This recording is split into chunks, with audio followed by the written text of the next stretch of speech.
Fundur settur í bæjarstjórn Akureyrar 15. mars. Þetta fundur númer 3389 og 50 fundur ársins. Í upphafi fundar vil ég leita afbrigða frá dagskrá og bæta inn í lið varðandi breytingar í nefndum 2014-2018. Þessi geta samþykkt það eins og skefið merki. Það samþykkt samhljóða og fyrir okkur liggur dagskrá í 8 liðum. Þá það fyrsti dagskrárliður bæjarstjórn Akureyrar breytingar í nefndum 2014-2018. Lögðu fram tillaga af aflista breytingar í skipun fulltrúa barnaverndarnefnd. Júlía Ósk Antonsdóttir tekur sæti Sigurrúnar Sigurðardóttir. Þessi geta samþykkt það eins og skefið merki. Lögðu fram tillaga æðlista breytingar í skipan varamanns í bæjarráði. Þorsteinn Hlynur Jónsson tekur sæti Ásildar Hlínar Valtýsdóttir. Þessi geta samþykkt það eins og skefið merki. Það samþykkt samhljóða. Lögðu fram tillaga S-lista breytingar og skipan varamanns. Skipulagsnefnd Tryggvi Gunnarsson tekur sæti Jóns Inga Sessorssonar og sjálfsögur orðið laust ef einhver vill tjá sig þessi mál. Þessi geta samþykkt það eins og skefið merki. Það samþykkt samhljóða. Þá það annar liður í útsendi dagskrá bæjarstjórn Akureyrar breytingar í nefndum 2014-2018. Fæðingarorlof. Lögðu fram tillaga L-lista tímabundna breytingu á skipan fulltrúa framboðsins í bæjarstjórn vegna töku fæðingarorlofs svo hljóðandi. Silja Dögg Baldursdóttir, bæjarfulltrúa L-listan mun vera í fæðingarorlofi frá tímabilinu 10. mars til 10. júní 2016. Á framangreindu tímabili mun Anna Hildur Guðmundsdóttir taka sæti hennar sem aðalmaður í bæjarstjórn þar sem Eva Reykjalín Elvarsdóttir, fyrsti varamaður, í fæðingarorlofi. Orðið laust. Þessi geta samþykkt það eins og skefið merki. Það samþykkt samhljóða. Það þriðji dagskrárliður Austurbrú breytingar á ákvæðum deiliskipulags. Logi Már Einarsson bæjarfulltrúi biður orðið.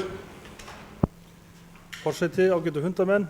Næsta mál varðar skipulagsbreytingu sem ég hef komið að hjá mínu fyrirtæki og ég því vanhæmur og óska eftir að það verði samþykkt. Vanhæmur þess að. Þessi geta samþykkt það eins og skefið merki. Þá það Ingibjörg Ólöf Ísaksen sem tekur til máls, bæjarfulltrúi. Forseti, ágætu bæjarfulltrúar. Þetta 7. liður í fundargerð skipulagsnefndar dagsett 9. mars 2016. Þetta tillaga deiliskipulagsbreytingu sem var auglýst frá 22. desember með athugasemdafresti til 3. febrúar síðastliðnum. Íbúafundur var haldinn þann 28. janúar þar sem tillaga að skipulaginu var kynnt almenningi. Ein athugasemd barst frá miðbæjarsamtökunum á Akureyri. Þar alfarið lagst gegn því að bílastæðum í miðbænum fækki frá því sem nú Ekki hugnast þeim að stækka bílastæðin eða við samkomuhúsið til að koma til móts við bílastæðaþörf. Ein umsögn frá Norðurorku en engin athugasemd gerð. Svar við athugasemd. Í gildandi deiluskipulagi eru 212 almenn bílastæði og í auglýstri deiluskipulagstillögu ekki verið að gera breytingar á þeim. Ákvæði aðalskipulags Akureyrar 2005-2018 1 stæði á hverja íbúð segir að almennt skuli gera ráð fyrir og því ekki afgerandi kvöð. Skipulagsnefnd leggur til við bæjarstjórn að deiluskipulagstillagan verði samþykkt og skipulagsstjóra falið að annast gildistöku hennar. Takk. Ingibjörg Ólöf Ísaksen bæjarfulltrúi lokið máli sínu orðið laust. Þar sem enginn hefur kastað hljóðsgöngu til atkvæðagreiðslu þess að geta samþykkt það eins og gefa merki. Það samþykkt með 10 atkvæðum. Þess að kallið Loga Már Einarsson bæjarfulltrúi inn aftur. Þá það 4. liður í útsendi dagskrá. Ákvörðun sameiginlegt mat eða ekki sprengisanslína og aðrar framkvæmdir. Ingibjörg Ólöf Ísaksen bæjarfulltrúi tekur til máls.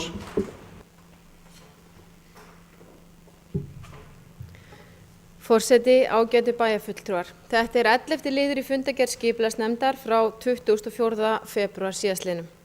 Lagt var fram bréf skipulagsstofnunar frá 4. desember 2015 þar sem óskar eftir umsögn Akureyrarbæjar varðandi sameiginlegt mat sprengisanslínu og annarra framkvæmda. Skipulagsnefnd telur að skilyrði laganna varðandi samráð við Akureyrarkaupstað sem leyfisveitanda sé uppfyllt. Skipulagsnefnd vísar erindinu til afgreiðslu bæjarstjórnar. Hér er með tillögu að bókun. Bæjarstjórn Akureyrar telur eðlilegt að túlka 2. málsgrein 5. grein laga númer 106 frá árinu 2000 mat á umhverfisáhrifum þröngt. Enda má deila hvort þær framkvæmdir sem tilteknar eru í bréfi Skipulagsstofnunar séu háðar hvor annarri þótt þær komi fram í kerfisáætlun. Samkvæmt áliti lögfræðingssambands íslenskra sveitarfélaga er forsenda þess að heimildin verði beitt sú að fyrir liggi með óyggjandi hætti að tekin hafi verið ákvörðun fyrirhugaðar matsskyldar framkvæmdir þannig að leggja megi raunhæft mat á hvort þær eru háðar hvor annarri og feli í sér sammögnunarferli. Ljóst er hins vegar að krafan sameiginlegt mat Sprengisandslínu og annarra framkvæmda mun tefja fyrir brýnum úrbótum í orkumálum á Norðausturlandi. Bæjarstjórn Akureyrar leggst því gegn sameiginlegu umhverfismati. Hér með þessi tillaga lögð fram. Ingibjörg Ólöf Ísaksen bæjarfulltrúi lokið máli sínu, orðið er laust. Sóley Björk bæjarfulltrúi beðið orðið.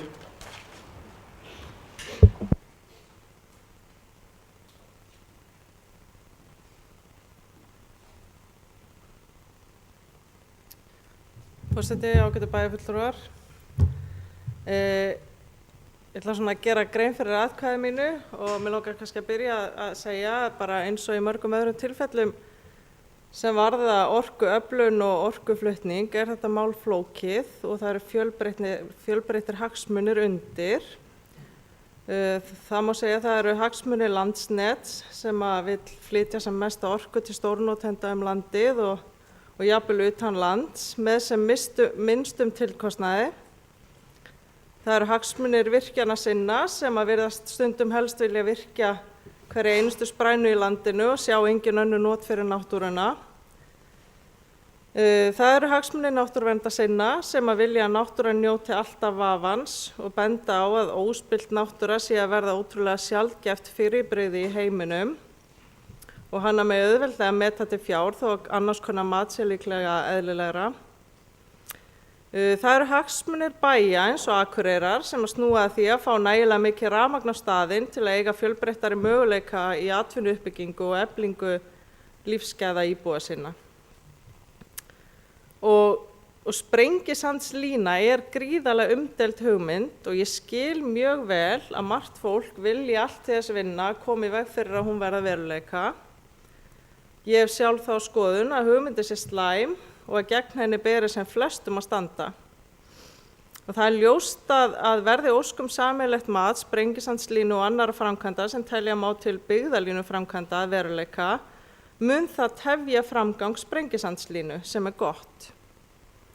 Hins vegar mun sameiginlegt mat á sama tíma tefja framgang byggðalínana frá Blöndu til Akureyrar og milli Akureyrar og Kröflu sem er slæmt fyrir okkur Akureyringa.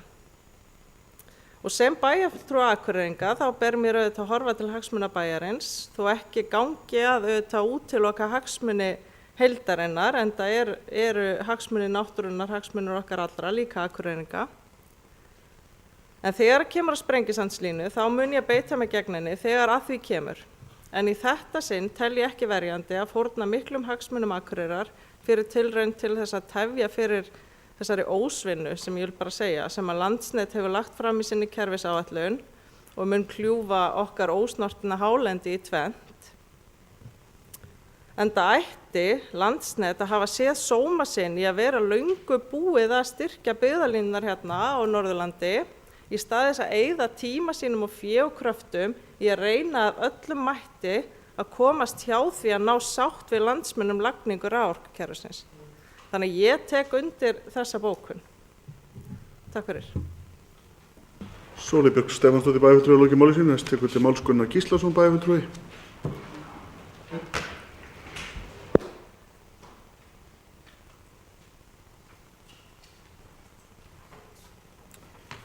Forseti, ágætu bæjarfulltrúar.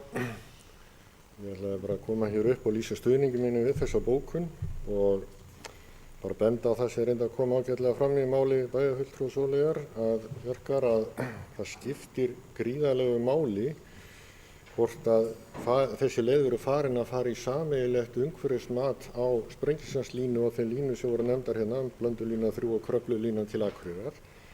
Líka vegna þess að umhverfismat er að mestu lokið á Blöndulínu 3 og það er svo framkvæmd sem liggur fyrir að fara í hingað til þess að leysa okkar mál fyrst. Þannig að það yrði alveg klárlega og liggur alveg ljóst fyrir að staðfest á fundi í dag og myndi valda gríðarlegum töfum á þeirri framkvæmd. Þannig að þetta kemur raun aldrei til greina og við erum bara að staðfesta þá okkar skilning á því með þessari bókun og taka þá undir það sem fram hefur komið í sveitarfélaginu Skagafirði og Hörgársveit. Takk. Gunnar Gíslason bæjarfulltrúi lokið máli sínu, orðið er laust. Það sem enginn hefur hvað sér ljós, þá göngum við til atkvæðagreiðslu þess að geta samþykkt skefummerki. Þá er það 50 liður útsendi dagskrá, reglur úthlutun leiguíbúða Akureyrarbæjar 2013-2016, Sigríður Huld Jónsdóttir. Tekur til máls, bæjarfulltrúi.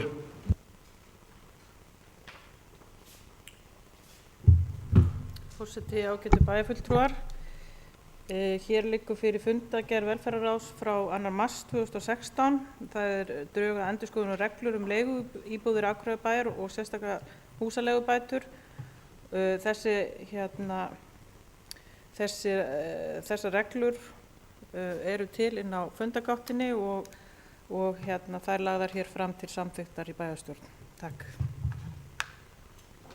Sigríður Huld Jónsdóttir hefur bæjarfulltrúi lokið máli sínu, næst orðið er laust.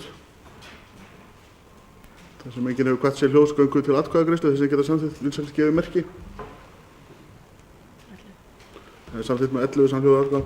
Það var að 7. liður í útsendi dagskrá, velferðarráð, gjaldskrá fyrir félagslegt húsnæði. Sigríður Huld Jónsdóttir bæjarfulltrúi tekur til máls. Forseti, ágætu bæjarfulltrúar. Hér liggur fyrir 2. liður í fundargerð frá bæjarráði 10. mars og 2. liður í fundargerð velferðarráðs frá 2. mars. En það er sem sagt hér verið að leggja fram tillögu gjaldskrá fyrir félagslegt leiguhúsnæði bæjarins. Velferðarráð samþykkir gjaldskrána fyrir sitt leyti og vísaði málinu áfram til bæjarráðs og bæjarráð samþykkti gjaldskrána og vísar henni áfram hér til afgreiðslu bæjarstjórnar. Og gögnin verðskrána er inn á fundargáttinu og vænti þess að bæjarfulltrúi hafi kynnt sér það. Takk. Sigríður Huld Jónsdóttir bæjarfulltrúi lokið máli sínu, orðið er laust. Þess að enginn hefur hvað sér ljós, göngum við til atkvæðagreiðslu þess að geta samþykkt vinsælt gefið merki. Það er samþykkt samhljóða með 11 atkvæðum.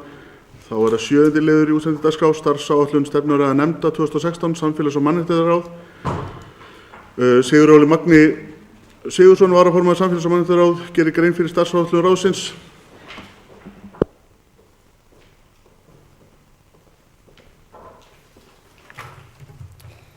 Forseti, ágætu bæjarfulltrúar. Ég stend hér í fjarveru Silju Daggar Baldursdóttur, formanns samfélags- og mannréttindaráðs, sem er nýbúin að fjölga íbúum samfélags okkar Akureyrar um 1 og hún biður fyrir góðri kveðju. Ég er því sitjandi formaður ráðsins á meðan Silja er í fæðingarorlofi. Auk okkar skipar ráðið þau Dagbjört Pálsdóttir sem tók við af Eiði Pálmasyni fyrir S-lista í vetur, Vilberg Helgason V-lista, Bergþóra Þorvaldsdóttir D-lista og Hlín Garðarsdóttir I-lista er áheyrnarfulltrúi. Í forföllum Silju situr Inda Björk Gunnarsdóttir fyrir L-lista. Sigríður Stefánsdóttir er framkvæmdastjóri samfélags- og mannréttindadeildar. Það eru forréttindi að fá að starfa í samfélags- og mannréttindaráði með þessu góða fólki. Mikil þverpólitísk samstaða hefur ríkt meðal hópsins og sitja allir í sama bátnum og rói saman. Í þá átt að gera samfélag okkar enn betur en það er nú þegar. Verkefni ráðsins eru fjölbreytt og snerta ýmsa fleti bæjarkerfisins. Ráðið hefur meðal annars umsjón með málefni íbúa, jafnréttismálum, forvarnarmálum og félags- og tómstundastarfi allra íbúa bæjarins, ungra sem aldraða. Sigríður framkvæmdastýra samfélags- og mannréttindadeildar hefur það hlutverk ásamt því að stýra ört stækkandi deild með fjölmörgum starfsmönnum að vera jafnréttisráðgjafi bæjarins og alþjóðastofa fellur einnig undir hatt samfélags- og mannréttindaráðs. Það eru nánast 9 mánuðir upp á dag frá því að Silja Dögg flutti hér stefnuröðar ráðsins. Þá var vinnudagur ráðsins af staðinn þar sem unnið var hörðum höndum að stefnumörkum fyrir þau 3 ár sem eftir og framundan voru hjá ráðinu á þessu kjörtímabili. Fundurinn var, eins og Silja sagði frá hér í sumar, gríðarlega góður og margar hugmyndir sem kviknuðu og mörg verkefni sem ákveðið var að ráðast í eða kanna möguleikana á að framkvæma. Ég ætla ekki að eyða mörgum orðum í að fjalla starfsemi ráðsins eða deildarinnar í heild sinni, heldur einbeita mig frekar að því sem hefur drifið á daga ráðsins frá 16. júní síðastliðnum. Eins og áður sagði, átti ráðið gríðarlega góðan vinnudag í maí síðastliðnum og hafði nýtt fyrsta árið í að kynna sér starfsemi deildarinnar vel. Mikið hafði verið gesti á fundum og höfðu við einnig heimsótt félagsmiðstöðvar eldri borgara sem á punktinn og kynnt okkur starfsemi Rósenborgar vel. Mikill hugur var í fólki og komu allir ferskir aftur til starfa eftir sumarleyfi. Sem ungur maður að stíga sem fyrstur skref í pólitík voru það ákveðin vonbrigði og vonleysi þegar við þurftum að leggja niður góðar hugmyndir á ís og taka ákveðna stefnubreitingu með tilkomu aðhaldsaðgerða og aðgerðarhóps rekstur og hagræðingu hjá Akureyrarbæ. Rómantísk sýn unga mannsins á pólitík hvarf eins og dögg fyrir sólu, en raunsæði og veruleikinn minnti á sig. Hins vegar þarf hugrekki og hetjudáð til að vinna þá vinnu sem bærinn í og geri ég með fulla grein fyrir mikilvægi verkefnisins og þetta samvinnuverkefni okkar allra. Ég og ráðið í heild sinni tilbúið að standa sína plikt og vinna þessu verkefni af miklum eldmóð, en við viljum þó fram í lengstu lög vernda þá þjónustu sem við veitum, enda þjónustar deildin marga viðkvæmustu hópum samfélagsins. Við viljum til dæmis frekar horfa á í samnýtingu húsnæðis og reyna að draga úr kostnaði sem fer í rekstur húsa. Framundan eru spennandi og erfið verkefni sem þarf að takast á við og hjálpar að gera það með bros á vör. Við sáum fram á að auka við stöðugildi í forvörnum strax í janúar, en við þurftum að hverfa frá því í bili vegna vinnu aðgerðarhópsins. Það er von okkar að geta framfylgt þessu verkefni að framleiða stundir, enda þörfin töluverð að mati þeirra sem starfa með unglingum. Það hefur verið byggt upp gríðarlega öflugt starf af mikilli fagmennsku, en það er nægt svigrúm til bætinga. Í öðrum forvörnum er það helst að nú í síðustu viku stóð Samfélags- og mannréttindaráð ásamt samtökum heimilis og skóla fyrir málþing í Hofi til þess að ræða viðmið skjátíma barna og unglinga. Þingið var vel sótt en ríflega 60 manns tóku þátt í ítarlegum umræðum hvort viðmið skjátíma væru nauðsynleg og hver þau viðmið ætti að vera. Rætt var viðmið eftir mismunandi aldursflokkum, allt frá leikskólaaldri upp í 18 ára. Hugmyndin að þessari vinnu kviknaði þegar seglar frá sem samtaka gáfu út rötuð inn á borð ráðsins. Þá var talað hversu sniðugt það væri að vera með segul með útivistartímanum á ísskáp og geta bent börnum og úlingum á það svart á hvítu hverja reglurnar væru. Upphaflega hugmyndin var að geta sett svipaðar reglur, þó ekki algildar eins og útivistarreglur eru, til þess að gefa út á seglum foreldrum til aðstoðar og börnum til viðmins eðlilega og hóflegan skjátíma. Bolti hélt áfram að rúlla og var stofnaður starfshópur máli sem Bergþóru Þórhallsdóttur var falið að stýra, en ungmennaráð og samtaka komu einnig að vinna hópsins. Niðurstöður málþingsins sem var í síðustu viku verða kynntar á næstu vikum. Eins og áður sagði ég að við teldum mikilvægt að vernda þá þjónustu sem í boði en þó reka þjónustu með sem hagkvæmum og skynsömum hætti. Því tengdu sjáum við fram á að kanna gaumgæfilega þann kost að samnýta húsnæði undir félags- og tómstundastarf í bænum betur. Reknar eru félags- og tómstundastöðvar fyrir aldraða á 2 stöðum í bænum og síðan er punkturinn á 3. staðnum. Það má vissulega velta því upp hvort ekki væru jákvæð samlegðar áhrif á því að samnýta húsnæði fyrir þessa starfsemi. Það væri frábært að fá betri nýtingu á þá tómstundastarf sem er í boði og að þau námskeið sem í boði eru væri betur sótt og nýtt. Í því sambandi er vert að skoða þá hugmynd að koma punktinum í hendur á húsnæði en það er í nú þegar. Það sem aðgengi væri bætt töluvert en aðgengi að Rósenborg er ekki alveg eins og best verður á kosið, að minnsta kosti ekki fyrir þá sem eiga erfitt með gangu eða aðra hreyfingu. Aðsetur Alþjóðastofu hefur verið flutt aftur upp í Rósenborg inn á Samfélags- og mannréttindadeild en Alþjóðastofa hafði haft aðsetur í Ráðhúsinu undanfarið. Alþjóðastofa gegnir veigamiklu hlutverki þrátt fyrir að vera aðeins mönnuð með 50–60% stöðugildi. Hún aðstoðar nýbúa og stendur oft í samstarfi við fjölmenningarráð fyrir ýmsum viðburðum og starfi. Það er gríðarlega brýnt að Alþjóðastofa verði áfram virk í þjónustu við fólk af erlendum uppruna og liggur beinast við að benda á þjónustu við nýja íbúa Akureyrar, flóttafólki frá Sýrlandi.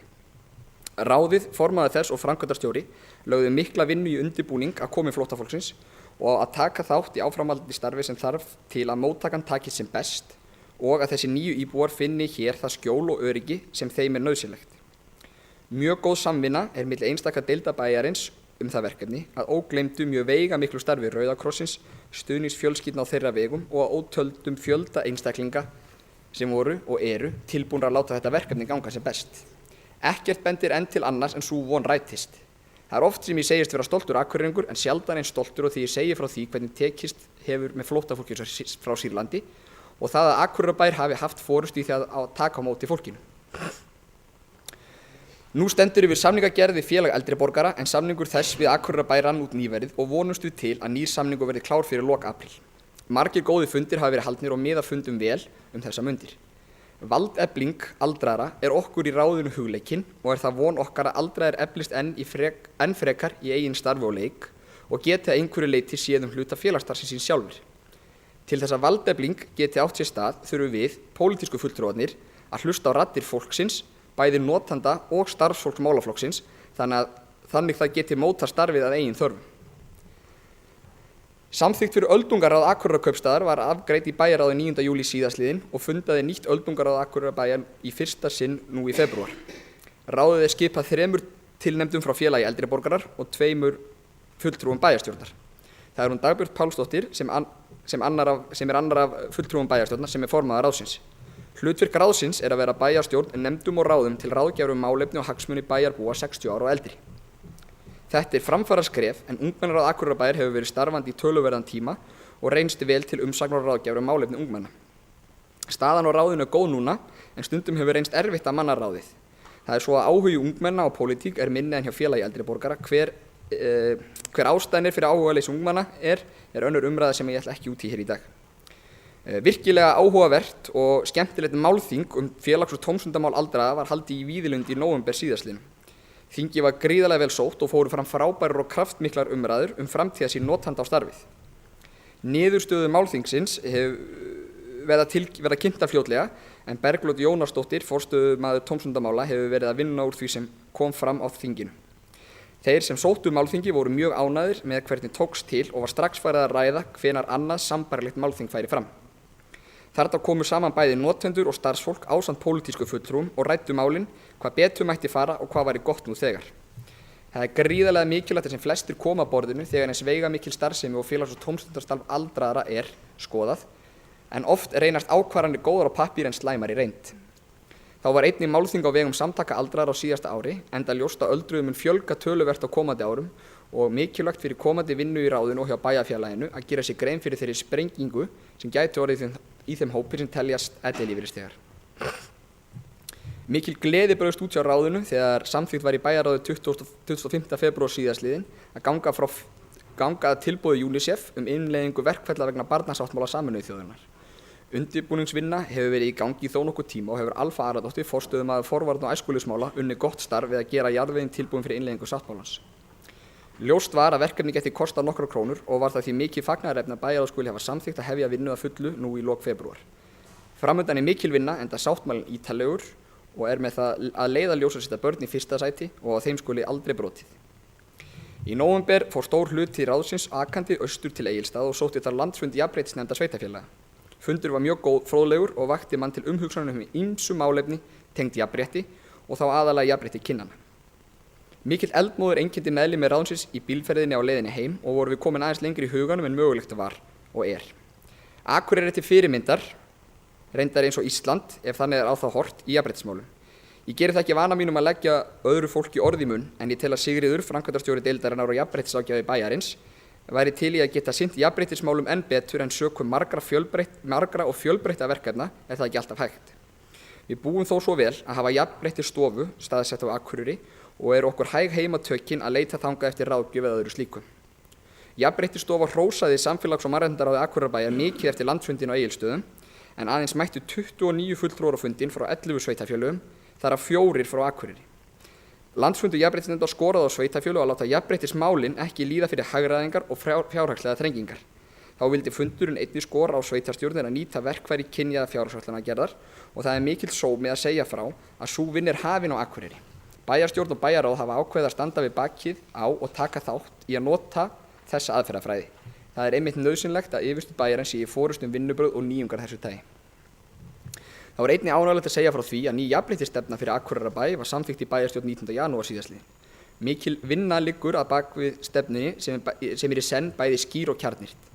Það þurfa allir að vinna eftir stefnunni og hafa hana leiðarljós í störfum sínum fyrir bæinn. Fjöldi verkefna skilgreindur í stefnunni og ábyrgðin á margra herðum. Í stefnunni eru nokkrar nýjungar, eins og til dæmis hugmyndir þróunarleiðtoga sem fengið af fyrirmynd sveitarfélaga í Svíþjóð, en þessir þróunarleiðtogar eiga að hafa það hlutverk að vera málsvarar kynjasamþættingar. Jafnréttisstefnan byggð á lögum stöðu og jafnan rétt kvenna og karla og því brýnt að stefnan verði höfð að leiðarljósi, til dæmis í þeirri vinnu sem framundan í aðgerðarhópum hagræðingar og sparnaðar í rekstri sveitarfélagsins. Skapandi sumarstörf voru á sínum staði í sumar en það verkefni hefur gengið vel ásamt öllu því góða starfi sem unnið í Rósenborg. Ungmennahúsið heldur áfram sínu góða starfi en það meðal annars unnið með ungmenni sem hafa dottið út úr virkni og eru án atvinnu eða ekki í skóla. Þetta mjög viðkvæmur hópur sem nauðsynlegt að hlúa að. Einnig verður ekki komist hjá því að nefna sértæka hópastarfi sem Alfa Aradóttir hefur haft forystu Það unnið með hópa aðallega á miðstigi í grunnskóla sem þurfa aðhlýningu til dæmis vegna of mikillar tölvunotkunar eða ýmissa annarra vandamála. Þetta hefur verið samstarfsverkefni okkar, skóladeildar, fjölskyldudeildar og barnaverndar og vil ég aðeins undirstrika það sem Silja sagði hér 16. júní síðastliðinn að þetta starf gríðarlega mikilvægt og kemur mörgum til góða. Snemmtæk íhlutun getur heldur betur sparað okkur skildingin þegar framlíða stundir. Það á við þetta starf og svo margt annað starf sem unnið í deildinni. Þetta klárlega skilgreining á forvarnarstarfi að byrgja brunnið áður en slysið verður og það starf sem starfsmenn Rósenborgar vinna mikið að. Þrátt fyrir að það kosti okkur núna ógerlegt að gera sig grein fyrir þeim sparnaði sem þetta að skila okkur inn í framtíðinni, að koma ungu fólki á beinu brautirnar eða gera þau að virkum þegnum í samfélaginu. Þegar rýnt í meirihlutasamkomulag bæjarins eru 5 atriði sem heyra undir mannréttindi og samfélagsmál. Af þeim 5 atriðum má segja að við höfum náð markmið okkar á stórum hluta af 3 þeirra. Við höfum náð að virkja ungmennaráð betur og öldungaráð full frískt og starfandi. Við höfum sett jafnrétti í forgrunn með nýrri jafnréttistefnu og kynjaðri fjárhagsgerð og þá höfum við einnig eflt samfélagslega þátttöku Akureyringa af erlendum uppruna til að mynda með móttöku flóttamanna frá Sýrlandi. Þeir 2 punktar sem út af standa eru að eyða óútskýrðum launamun og fá jafnlaunavottun en það enn á stefnuskráni og markmið en í nýrri jafnréttistefnu segir að tekin verði ákvörðun fyrir lok þessa kjörtímabils hvort Akureyrarbær sæki jafnlaunavottun. En töluverð vinna í gangi innan velferðarráðuneytis jafnlaunastaðalinn IST. Og það von mín og okkar að Akureyri geti gerst aðili að því. Hinn punkturinn sem stendur út af efling forvarnarstarfs. Það hefur verið gert að hluta en það sem stendur enn til að bæta það enn með því að ráðin í 2 stöðugildi eins og ég nefndi áðan, þó að það hefur verið sett á ís vegna aðgerðarhópsins hagræðingu. Eins og áður sagði eru ærin og spennandi verkefni framundan. Ég held ég tali fyrir alla í ráðinu þegar ég segja að við séum tilbúin að takast á við þau með jákvæðin og hugrekki að leiðarljósi. Starf ráðsins á næstu misserum mun að miklu leyti snúast að velta við hverjum steini og skoða rekstur deildarinnar ofan í kjölinn. Deildin hefur stækkað ört undanfarin ár en undir deildina heyra einnig íþróttamál þótt annað ráð sé yfir þeim málum. Það verður ekki komist hjá því að þakka starfsfólki Rósenborgarinn og deildarinnar það magnaða starf sem þau vinna á degi hverjum en þau hafa tekið á sig aukin verkefni án verulegra aukningar stöðugilda. Takk fyrir það. Ég jákvæður að eðlisfari og ef ég má með leyfi forseta vitnaði Nóbelskáld okkur Íslendinga, bráðum kemur betri tíð með blóm í haga, sæta langa sumardaga. Takk. Sigurður Óli Magni Sigurðsson, formaður samfélags- og mannréttindaráðs hefur lokið máli sínu. Gunnar Gíslason, bæjarfulltrúi, tekur næst til máls.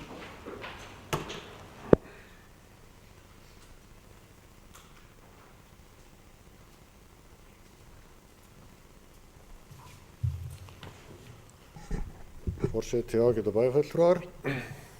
Ég vil byrja á því að þakka sitjandi formanni Sigurð Óla fyrir þessa ágætu ræðu. Þetta kynnt sem stefnuræða en ég túlka þetta meira sem stöðuskýrslu eins og fram kom hjá sitjandi formanni hér rétt áðan. Þess vegna velti maður því upp hver sé þá stefna. Og það kannski það sem að mér leikur forvitni á að vita. Og í upphafi ræðunar þá dálítið talað það að við unnið hér markvert og mikið starf síðastliðið vor varðandi stefnumótun og setja verkefni fram og forgangsraða. En ég sakna þess að sjá ekki hér bara í upptalningunni hvaða verkefni það voru og hvaða verkefni það eru sem eru þá komin á ís og hvaða verkefnum ætlað að verði unnið með áfram. Þannig að ég kannski kalla pínlítið eftir svörum við þessari spurningu hvað það sem að menn eru þá búnir að taka ákvörðun að gangi ekki upp í sjálfu sér.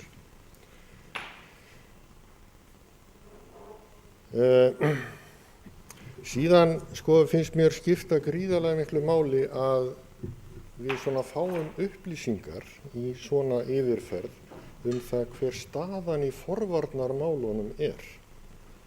Mér finnst svona lítið hafi verið kannski í fréttum undanfarið og það hver staðan er, hvar stöndum við varðandi til dæmis drykkju ungmenna, reykingar og aðra slíka neyslu og önnur þau verkefni sem að snúa forvarnarmálum.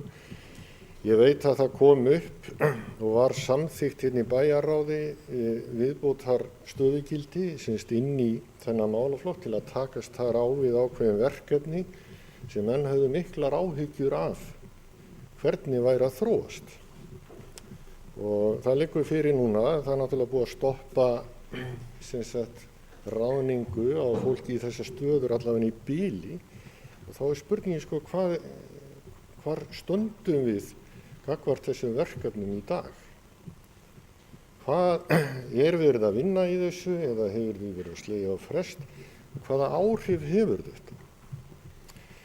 Og ég hefði svona viljað sjá líka sko aðeins yfirliti við það hvers konar samstarf er í gangi núna við aðra deildir, aðra stofnanir varðandi þessi forvarnarmál sko. Ég veit að það er verið að vinna ágætt í starf á margan hátt þarna upp frá en það hefur verið ágætt að fá svona yfirlit yfir það hvert mat nefndarinnar er á því hvernig þetta gengur fyrir sig. Svo er rætt það að það megi örugglega kanna gaumgæfilega, það kostar samnýta húsnæði félags- og tómstundastarf í bænum. Nú er það þannig að það er ekki mjög langt síðan að við fórum í raun og veru með tómstundastarfi að stóru hluta út úr grunnskólunum, út úr þessu samstarfi og inn í Rósenborg og Rósenborg sett upp sem slíkt fyrirbæri.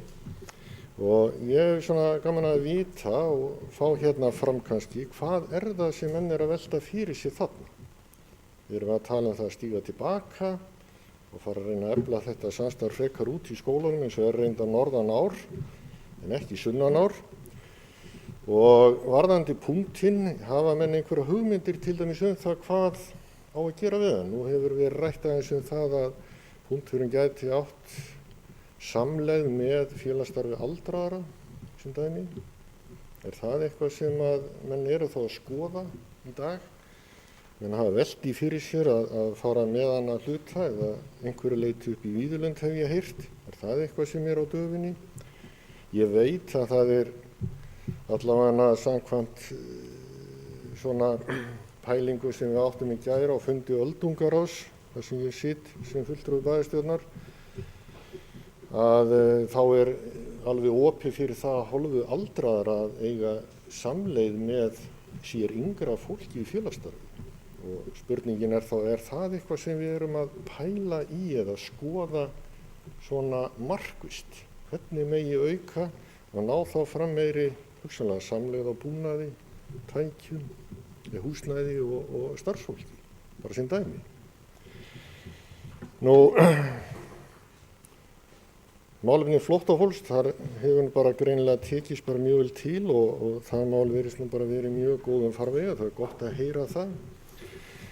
Varðandi svo félagsstarf eldri borgara og þær viðræður sem eru þar í gangi, þá hefur það einhvern veginn að því mér virðist ekki hafa komist allavega til skila það sem að mér hefur verið sagt að það hef ekki staðið til að draga úr þjónustu í félagsstarfi eldri borgara. En þessar hugmyndir eins og er verið að ræða núna að draga úr stöðugildafjölda út í Búðusíðu og félag eldri borgara taki þar meira yfir. Virðist allavega að líta þannig út gagnvart eldri borgurum að þarna sé verið að draga úr. En það hefur verið nefnt að það eigi í raun og veru ekki að gera, heldur sé verið að efla þá starfi í Víðurlundi. En það er þó spurning sko, við erum þá að leggja til að það verði meira af fólki sem upp í Víðurlundi í þessu félagsstarfi og það dregi úr því einhverju leyti í Búðusíðunni eða menn að jafna þetta og hér er talað valdeflingu sem að sko í einhverjum tilvikum má skilja sem svo að það séu einhverju leyti verið að koma verkum yfir á aldraða. Allavega fólk að upplifa það með einhverjum hætti að það sé verið að koma verkum yfir á aldraða, að það sé kallað valdefling. Í mínum huga það nú ekki valdefling, heldur hitt að við færum fólki tækifæri til að sinna og hafa áhrif á þá þjónustu sem þau að njóta í meira mæli. Og það þá spurning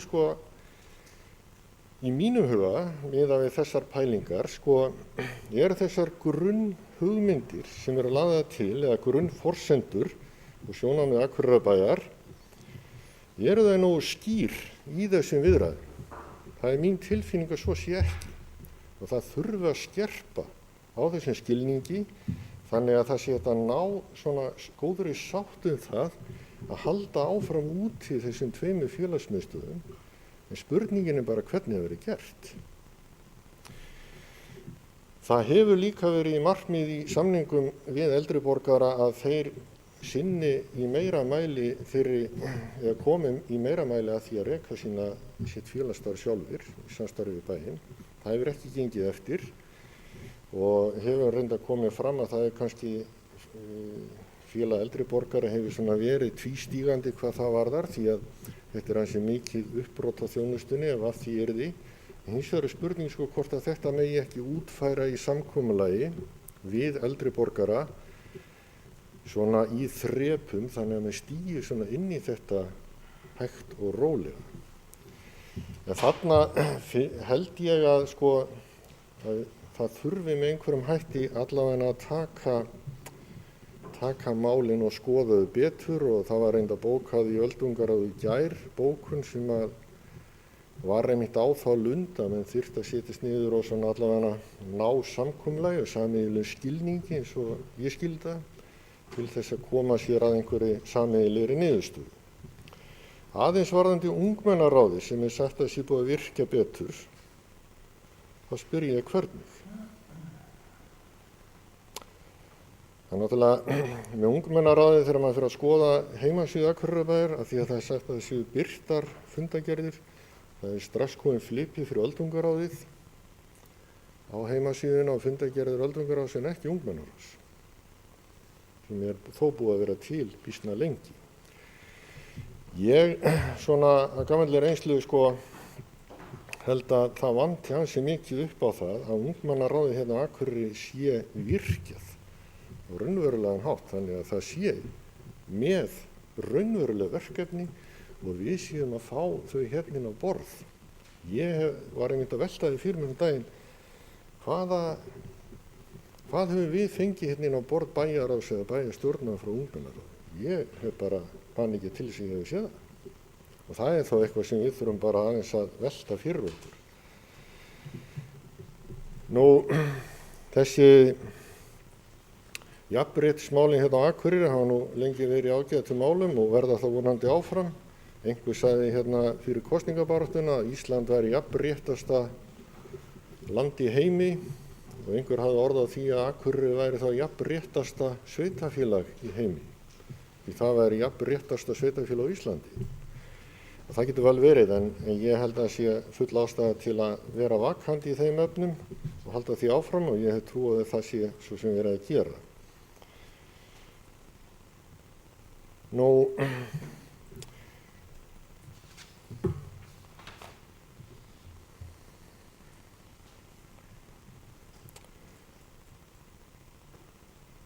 Já, og að lokum ætla ég þá bara að nefna þetta með ungmennahúsið, þetta klúbbastarf og hópastarf sem hefur verið komið þar upp og samstarfið í skóladeildina einstök verkefni sem ég held að séu mjög að hinu góða. En ég ítreka samt sem áður þessar spurningar sem ég hef búin að varpa hérna fram. Þó að margt sé gott þá hefði ég viljað sjá hérna inni meira stefnumörkun og það má líka velta því til dæmis fyrir sér hvaða sýn á það, hvar ætla menn að vera eftir 2-3 ár til dæmis með félagsstarf aldraðra. Það bara svona spurning, þetta létt spurning. Og það verður ekki að fá einhverja hugmyndir það. Öðru leyti bara takk. Gunnar Gíslason, bæjarfulltrúi, lokið máli sínu. Næst tekur Máls Guðmundur Baldur Guðmundsson, bæjarfulltrúi.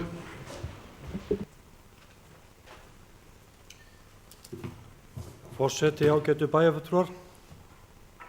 Ég ákvað nú að koma hérna upp, sérstaklega út af ræðu Gunnars hér á framann, bæjarfulltrúar Gunnars. Hann kallar eftir sín samfélags- og mannréttindaráðs og Siguróli fór nú ágætlega í gegnum það, fannst mér í rauninni í ræðu sinni að hann kom inn á það að hann hefði drauma að gera hluti og þau hefði lagt mikla vinnu fyrsta árið í að reyna að marka sér stefnu og það var ýmislegt sem að þau hefði á taktunum. Hins vegar var það og Gunnar má vera það ljóst eins og okkur hinu bæjarfulltrúum að við stofnuðum aðgerðarhóp til þess að reyna að ná betri tökum á rekstri bæjarins. Við sjáum fram á það að reksturinn er ekki eins og í dag að standa undir sér og við erum að reyna að takast á við það og lækka rekstrarkostnaðinn. Við höfum haldið ansi marga fundi í aðgerðarhópnum þar sem við höfum meðal annars kallað nefndir til og Siguróli formaður samfélags- og mannréttindaráðs og Sigríður Stefánsdóttir mættu á fund nefndarinnar í síðustu viku. Bæjarfulltrúar Gunnar átti því miður ekki tök á að sitja þeim fundi en þar fóru þau ágætlega yfir það hvað þau höfðu hugsað sér. Það kom mjög skýrt fram í máli þegar þau vildu standa vörðum þá þjónustu sem að er verið að veita. Hins vegar er það ljóst líka að þegar við erum að fara að skera niður eða hagra í rekstri, þá er það bara ekkert í boði. Menn verða í rauninni að horfa inn á við og það kom líka vel fram í máli Siguróla formanns samfélags- og mannréttindaráðs. Að hann var akkúrat að tala um það, að þau yrðu að láta kannski af draumnum og horfa á raunveruleikann og velta fyrir sig hvað það verður hægt að gera. Það er nú samt engu síður þannig að það er liggja ekkert alveg línurnar fyrir hvernig við náum þeim tökum á þým rekstri sem að Gunnar bæjarfulltrúi hefur ekki hvað síst talað að við þurfum að gera. Og þarna hljóta menn að þurfa að taka til eins og annar staðar. Þannig mér finnst kannski að það sé mjög erfitt á þessum tímapunkti fyrir samfélags- og mannréttindaráð að koma hérna og tala framtíðarsýn sem að þau vissulega höfðu og hafa, en það eru bara ýmsir þættir sem liggja þarna undir. Þannig ég held að við erum aðeins að róa okkur hvað þetta varðar að við getum kannski ekki séð nákvæmlega fyrir okkur morgundaginn. Það er vissulega rétt sem hefur komið fram í máli formannsins hér áðan að það er mjög merkilegt þjónusta og mjög merkilegt starf sem fer fram á vegum samfélags- og mannréttindaráðs. Það er líka starf sem er svolítið svona ekki lögbundið og við höfum verið að gera vel í. En við þurfum kannski að skoða það hvort við verðum ekki eitthvað aðeins að skoða að draga úr þeirri þjónustu. Bæjarfulltrúi Gunnar gerði það mikið að máli sínu varðandi öldungaráð og málum með aldraða. Það er líka eitt af sem við verðum að skoða, ekki bara hér inn á við, heldur bara í samfélaginu í heild, hvernig við ætlum að takast á við öldrunarmál í framtíðinni. Það er eitthvað sem við erum að sjá, það er sífellt stækkandi hópur sem er að verða gamall og þarf þjónustu. Og eitt af því sem ég til mjög mikilvægt að menn skoði og skora á formann samfélags- og mannréttindaráðs og starfsmann sem situr hér og hlustar á að það sé reynt að koma upp öflugu samstarfi við félagi eldri borgara þannig að þeir verði þáttakendur í rekstri. Þannig að þau taki þátt. Þetta sé ekki bara á einn veg, heldur þau taki þátt í svipað eins og íþróttafélögin gera. Þannig að mér finnst í rauninni ekki hægt að segja það að félag eldri borgara geti bara setið stikk fyrir hjá. Auðvitað verður að komast upp samstarf milli félag eldri borgara og bæjarins, hvernig við viljum sjá framtíðina í þessum efnum. Þannig að mér finnst þetta kannski þurfa að koma fram. En tala um stefnumörkun, mér finnst bara af því að við erum að sitjum hérna í dag í miðri ánni, bæjarfulltrúi Gunnar, þá er ýmislegt sem við höfum að sjá kannski breytast. Við reiknum með að aðgerðarhópurinn ljúki störfum núna miðjan apríl, gæti seinkað 1-2 vikur. Þetta er stórt verkefni, en við munum leggja fram þá tillögur sem hugsanlega býta einhvers staðar, það er alveg ljóst. En auðvitað ætlum við að vinna fyrir bæinn okkar, auðvitað ætlum við að verja þá þjónustu sem við getum og þeirra sem minnst mega sín í þessu samfélagi, en það er ljóst að það verður einhvers staðar að taka og skera niður í öllu kerfinu og því miður verður samfélags- og mannréttindaráð líka fyrir því eins og öll önnur starfsemi í bænum. Takk. Guðmundur Baldvin Guðmundsson bæjarfulltrúi lokið máli sínu. Næst tekur til máls Preben Jón Pétursson bæjarfulltrúi.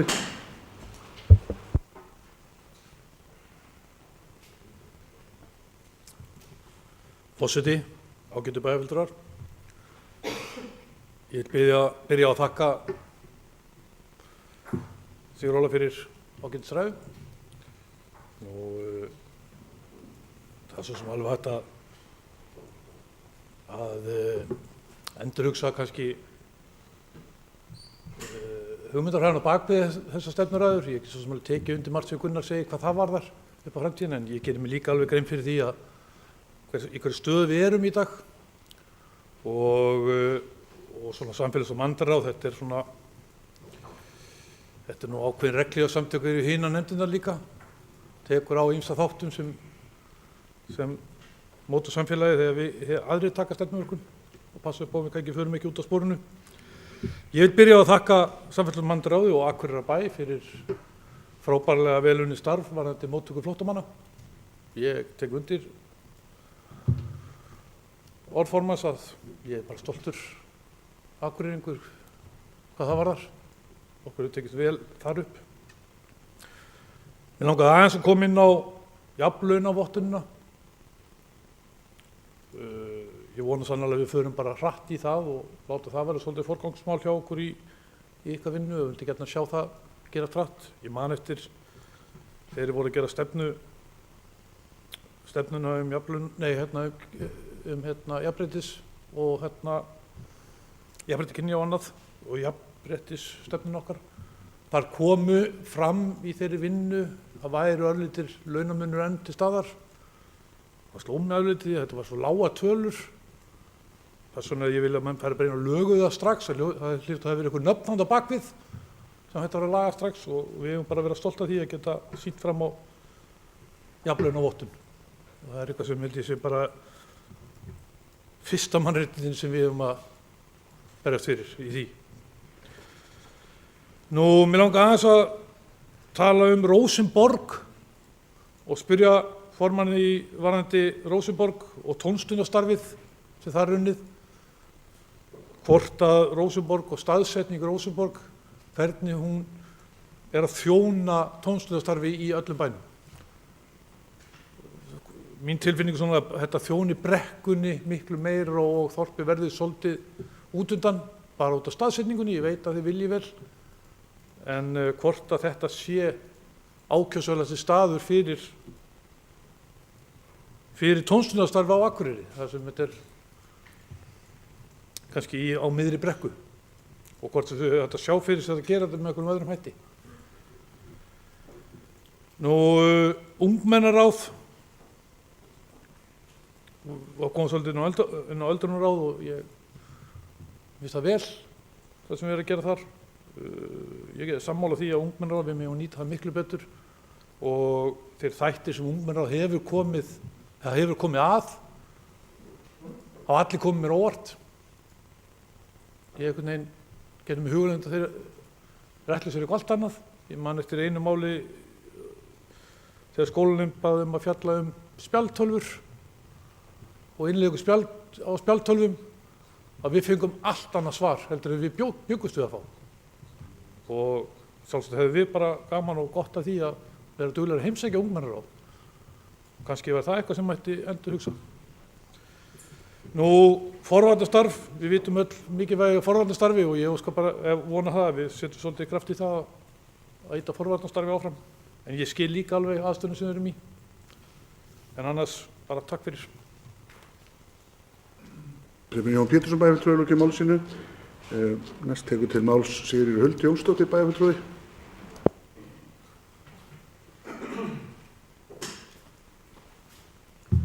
Forseti, ágætu bæjarfulltrúar.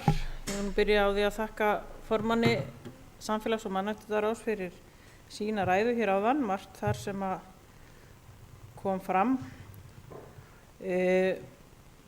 Það sem að mig svona aðeins langar að impra á og spyrja að það fjalla forvarnir og það að við gátum ekki fara á stað með þessi störf sem við ætluðum okkur, eða semst ráðið og við hér ætluðum okkur að fara á stað með nú á þessu ári, en þá er að spurning hvað hefur farið fram einhver endurskoðun á því hvernig það fólk sem að nú þegar vinnur að forvörnum, hvernig það mun síðan vinna áfram í ljósi þess að það er talað breytingar, það eru öðruvísu hópamyndanir og hvernig verða þá viðbrögðin í staðinn. Eins líka eitthvað gert til þess að virkja foreldrana í forvörnum, því að sjálf ég ekkert rosalega hrifin af því að það sé verið að segja okkur foreldrum eitthvað svona mikið til með einhverjum reglum, en það er mjög mikilvægt að fræða okkur það sem við getum gert til þess að til dæmis í sambandi við forvarnir.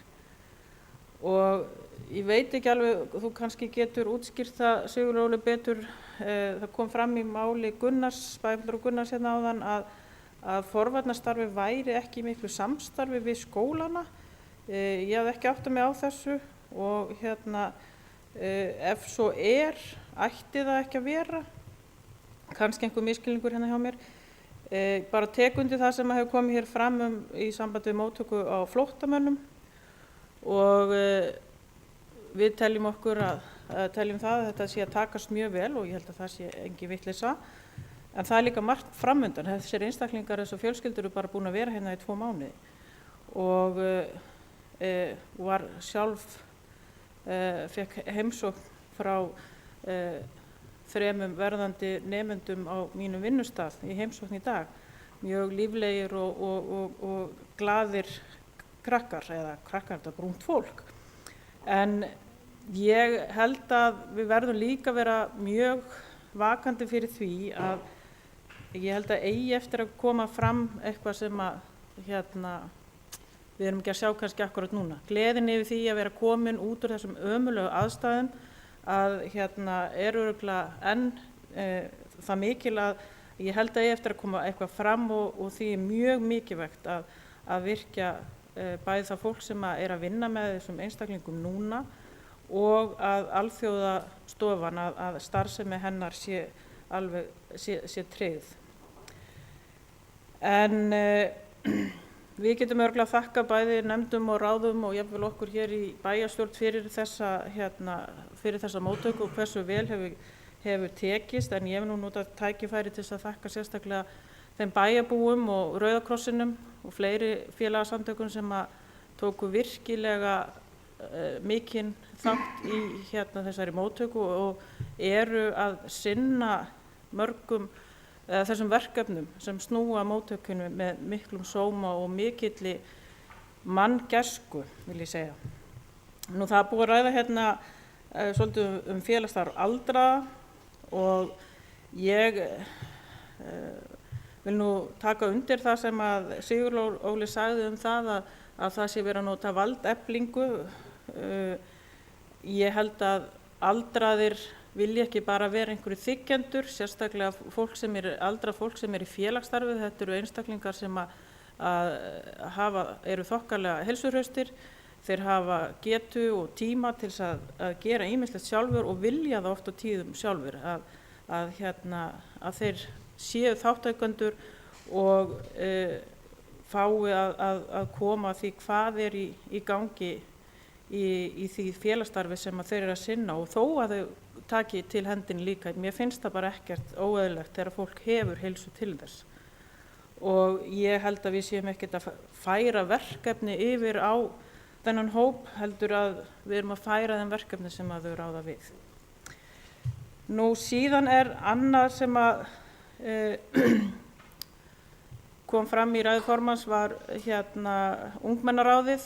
Ég vil nú aðeins svona draga þau meira fram að ég held að mjög margir tali það svona almennt að það er áhugaleysi hjá ungu fólki á lýðræði og lýðræðisumræðum og þátttöku í stjórnmála og samfélagsumræðum, og þar ungmennaráðið algjörlega staðurinn til þess að efla þau. Ég spyr mig af því að það hefur ekki tekist að efla ungmennaráðið.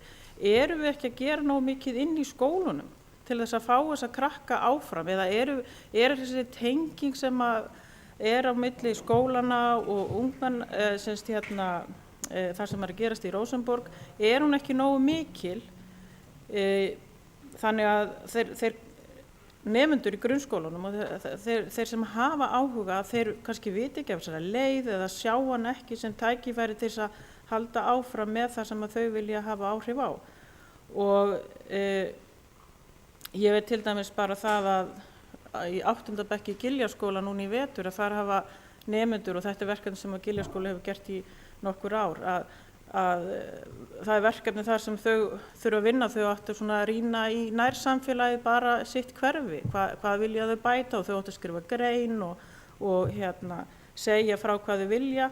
Þarna koma fram fullt af góðum hugmyndum sem að og einstaklingum sem að geta og hafa kannski áhuga til þess að fara eitthvað lengra en bara í eitthvað skólaverkefni. Og ég held að það í gegnum skólana er farvegur til þess að vinna áfram og virkja þess krakkana og ungt fólk. En ég held að og það er líka þá þessi spurning til Siguróla að hvað hefur ráðið gert til þess að kannski efla þá frekar þessa áhuga ungs fólks á samfélagslegum málum og stjórnmálum og lýðræði bara yfir höfuð. Og þetta tengist allt líka því sem að fellur sannarlega undir ráðir eins og bara lýðræði og mannréttindi.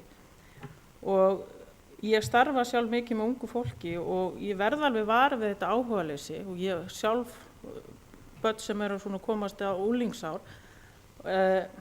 að maður var allir komin inn í bílinn eða þau eru allir komin inn í bílinn hjá manni þá taka þær af Rás 2 yfir á einhverja tónlist, hvernig nennir að hlusta á þetta kjaftaði því að þau nenni ekki að hlusta á þetta sem að við erum að hlusta á en einhvern veginn verðum við samt að koma því til þeirra að það er mikilvægt að vera upplýstur það, hvað er að gerast í samfélaginu, hverjir hafa áhrif og hvaða afleiðingar það hefur ef við erum öll orðin eitthvað voða passív í því sem að er í gangi í kringum okkur.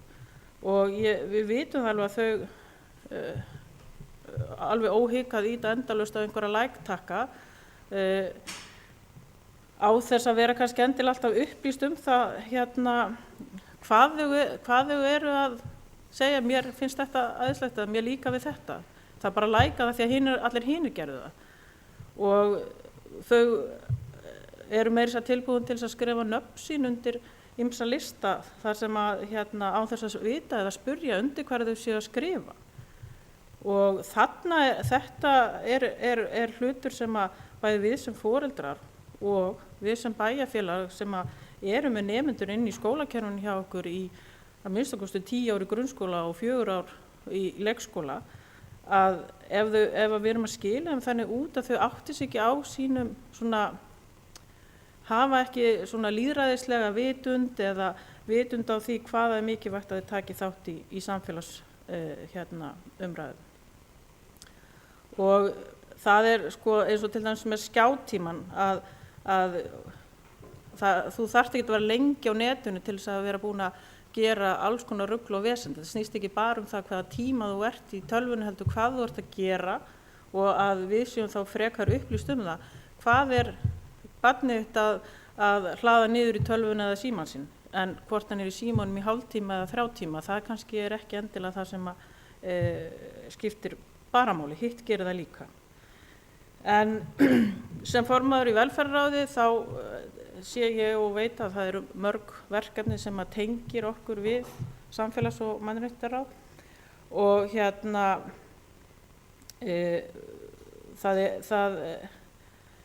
núna stendur yfir endurskoðun eða við erum að fara í velferðarstefnuna hjá okkur og ég vænti þess að formaður og ráðið taki þátt í þeirri vinnu með okkur og ég mun óska eftir samvinnu við ráðið bara eiginlega núna á eftir meira að segja og til þess að fara yfir ákveðnar hugmyndir sem að snúa að börnum og þjónustu við börn. Þannig að ég held að við eigum mjög góða samleið og ég held að við höfum öll okkar drauma og óskir að samfélagið okkar sé gott, sérstaklega fyrir börnin okkar og deili því alveg með formanni það sem hann sagði draumana sína áðan. Takk fyrir. Sigríður Huld Jónsdóttir, bæjarfulltrúi, lokið máli sínu. Næst tekur til máls Sóli Björk Stefánsdóttir, bæjarfulltrúi.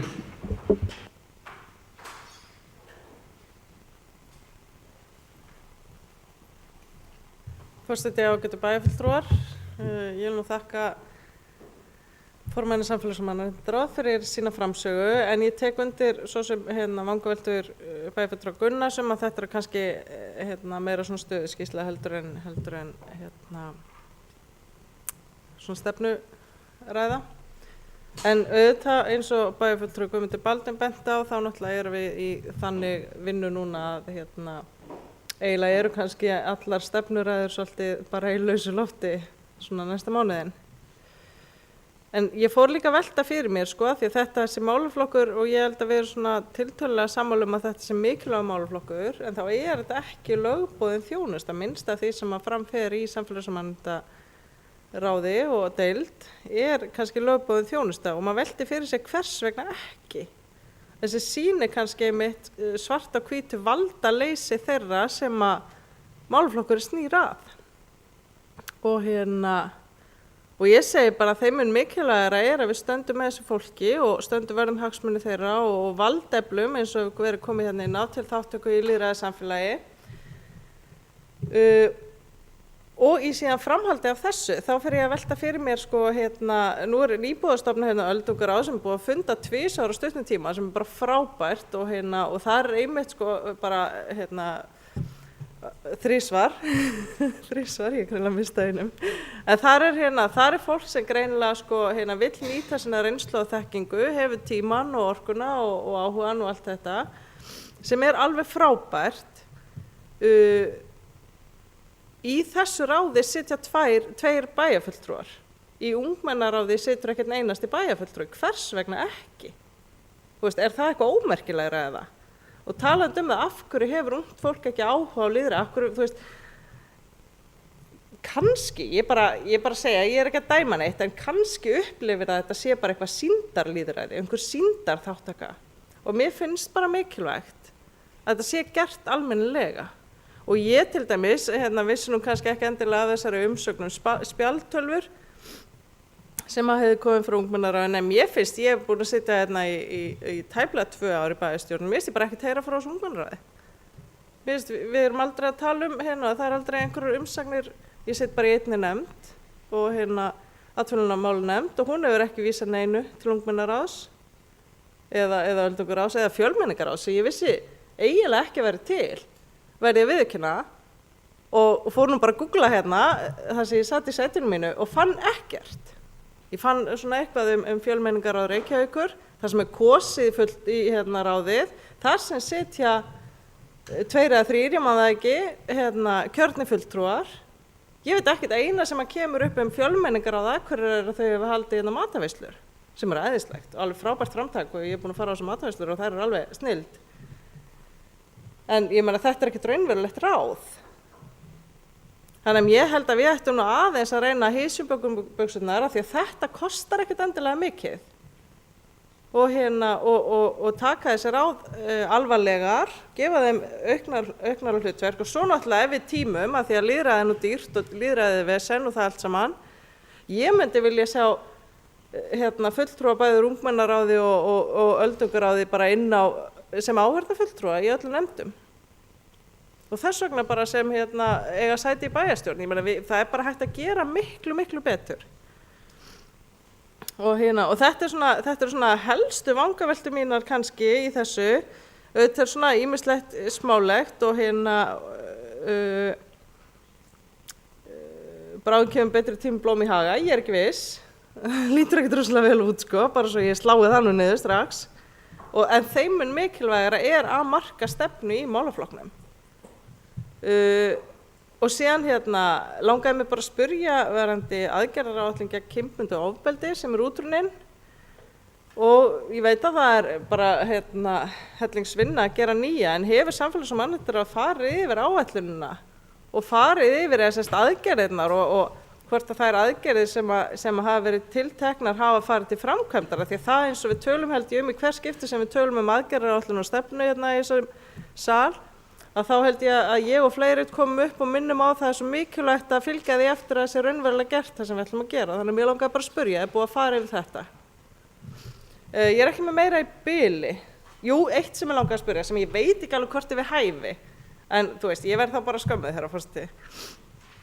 En mér langaði að spyrja bæjarfulltrúa Sigríði Huld sem skólameistara VFMA að varðandi þetta með ungt fólk og áhuga og þetta og Rás 2 versus tónlist að sem fjölmiðlafræðingur þá get ég alveg upplýst að ég hef gríðarlega mikinn áhuga á miðlun efnis og bara hvernig maður miðlar efni og áhuga leysi ekkert alltaf endalaust tómlæti. Það bara af því að það og eins og við höfum oft og ég hef allavega oft malað í þessari pontu að við erum svona þröngur hópi fólks setjum í þessu sal og mölum á okkar svona tungumáli sem við einhvern veginn höfum komið okkur saman að nota og þannig að miðlunin skiptir gríðarlega miklu máli og við berum ábyrgð líka sem pólitíkusar á því að ná til ungs fólks. En mér langaði að spyrja skólameistarann hvort að henni finnist kannski pólitíkli vera svolítið útilokuð úr skólakerfinu. Ég upplifi það sem pólitíkus að einhvern veginn bara, ég væri til í að tala meira við yngra fólk og ég bara finn, einhvern veginn hef ekki aðgengið og kannski það bara alveg eðlilegt að útiloka pólitíkusa úr skólakerfinu og skólunum af því þeir geta verið mjög pirrandi, þeir eru náttúrulega margvíslegir, ég meina við heyrðum bara sögur núna fyrir nokkur dögum forseta frambjóðanda hugsanlegum sem var að reyna að safna undirskriftum. Ég meina fólk bara alls konar og ég veit ekki, erum við að ofvernda börn gegn pólitík og pólitíkusum eða það kannski bara full þörf á? Ég held samt ekki. Takk fyrir. Sóley Björk Stefánsdóttir, bæjarfulltrúi lokið máli sínu. Næst tekur til máls Eva Hrund Einarsdóttir, bæjarfulltrúi.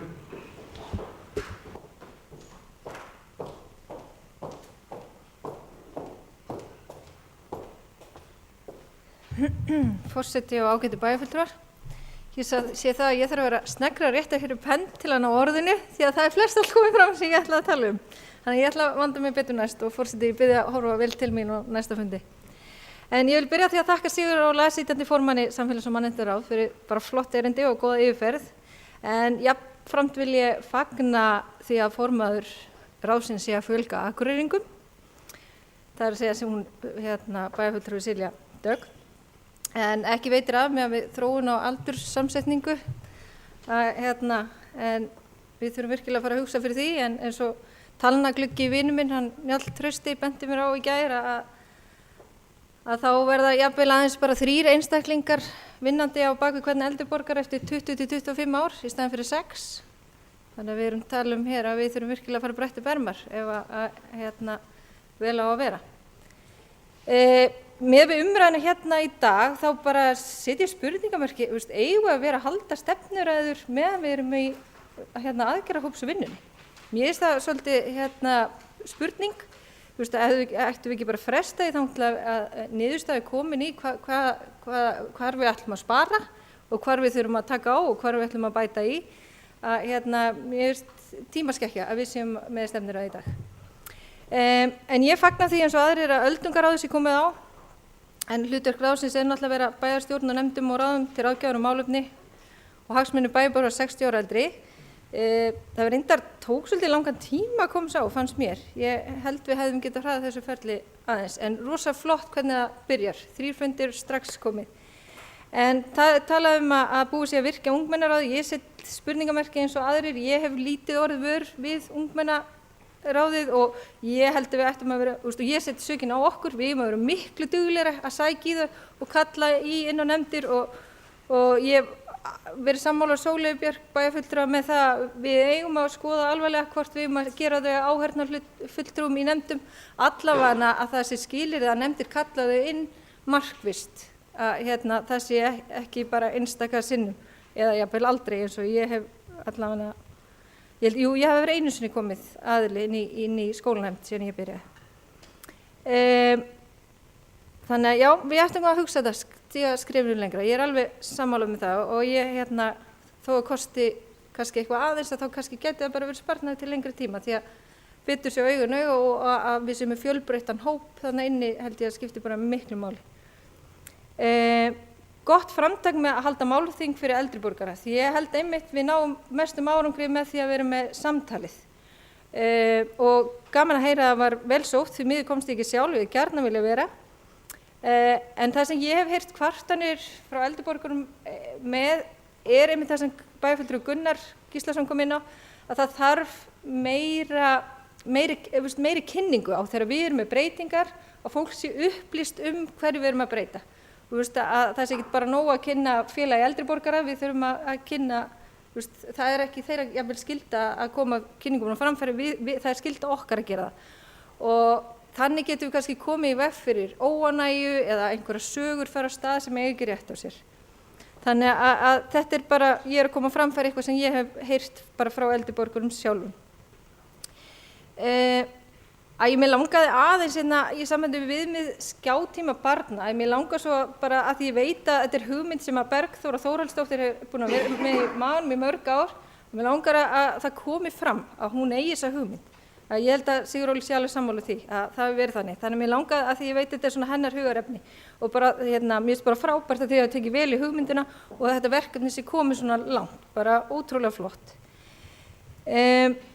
Nokkuð hefur verið talað mér langar aðeins að koma inn á jafnréttisstefnuna, því ég set ennþá spurningamerki við hennar þróunar fulltrúa. Ég er ekki alveg búin að kaupa þá hugmynd, þannig að Sigurólfur kannski bara ferð aðeins yfir það. Ég held til dæmis að nóg að vera með góðan aðgerðalista til að fara eftir. Ég held að þurfi ekkert endilega að vera þróunar fulltrúi í hverju nefnd.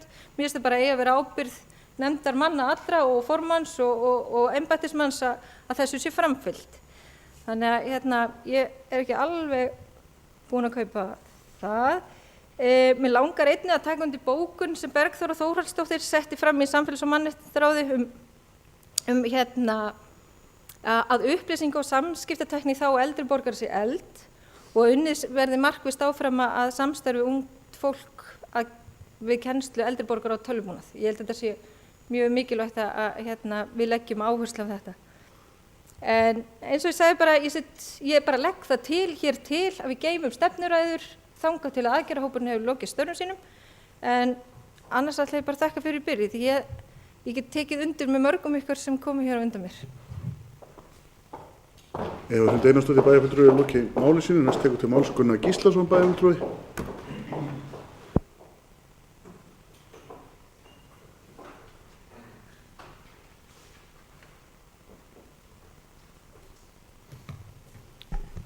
Forseti þá getur bæjarfulltrúar, ég ákvað að koma upp og túlka ræðu mína hér áðan.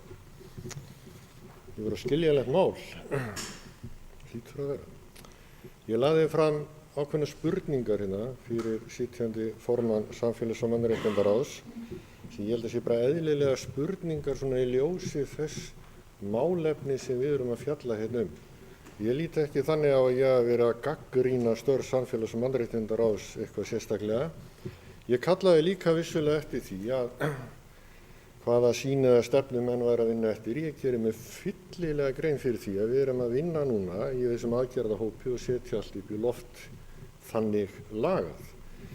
Hins vegar hlýtur ráðið að hafa fjallað eitthvað sín málefni og velt svona fyrir sér hvað þau vildu leggja áherslu á að halda innum. Mér finnst bara eðlilegt að formaðurinn upplýsi okkur hérna í almennum umræðum í beinni útsendingu það, bara sem dæmi. Og ég tek bara undir það sem að bæjarfulltrúi Eva Hrund var með hérna áðan, þessa spurningu.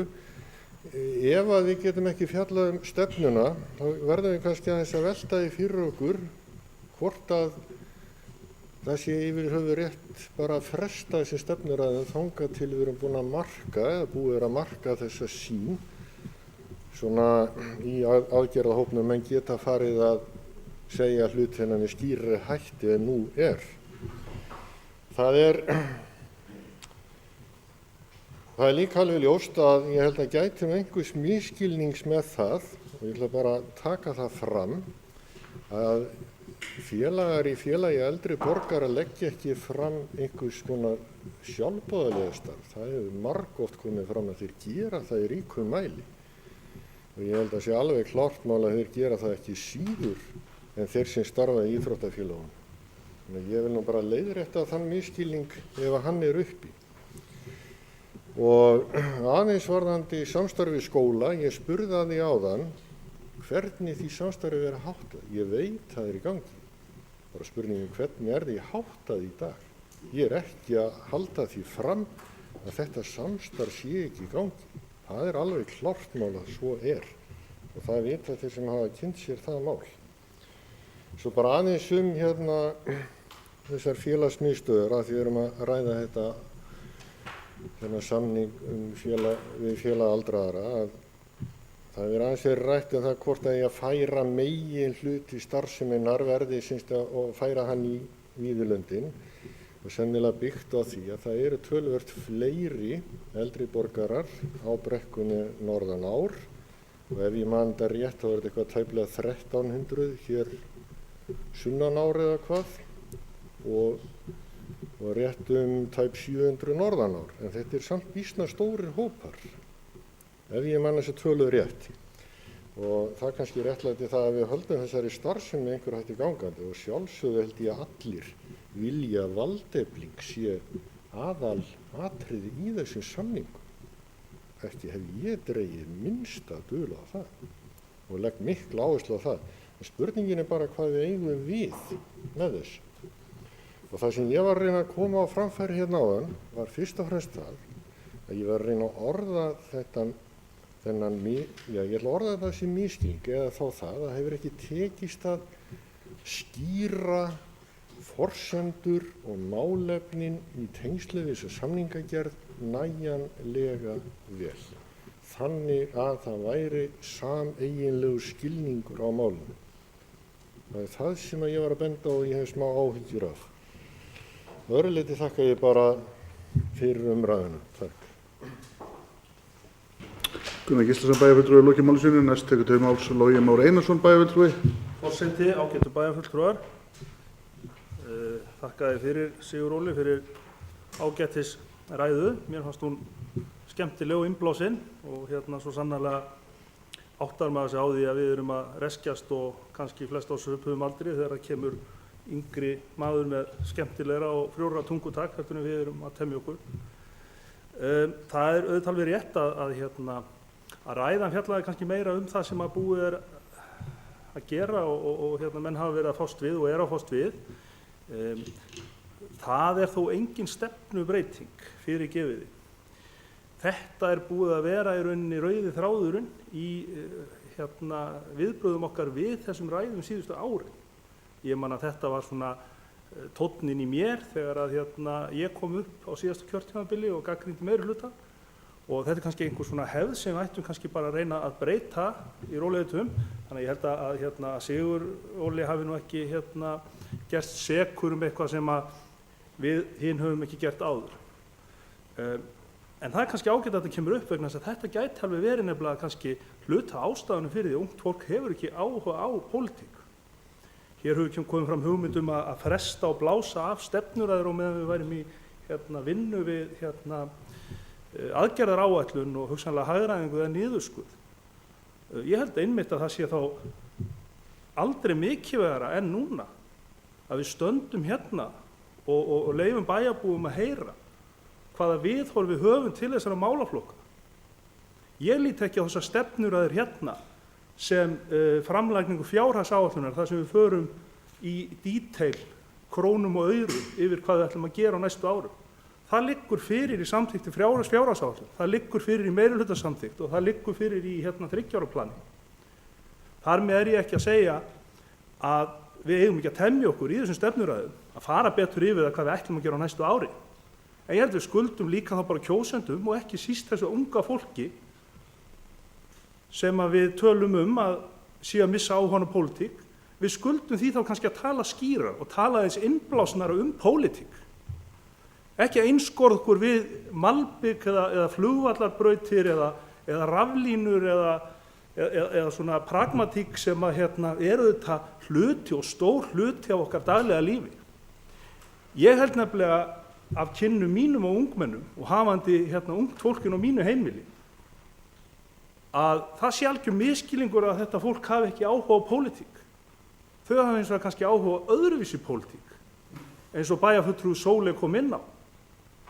Þau eru kannski uppteknar á öðrum miðlum heldur en síbylju tveggja stjórnmálamenn að rífast og spurjanda að reyna að grípa inn í hana slægið. Þau eru að hugsa um umhverfismál.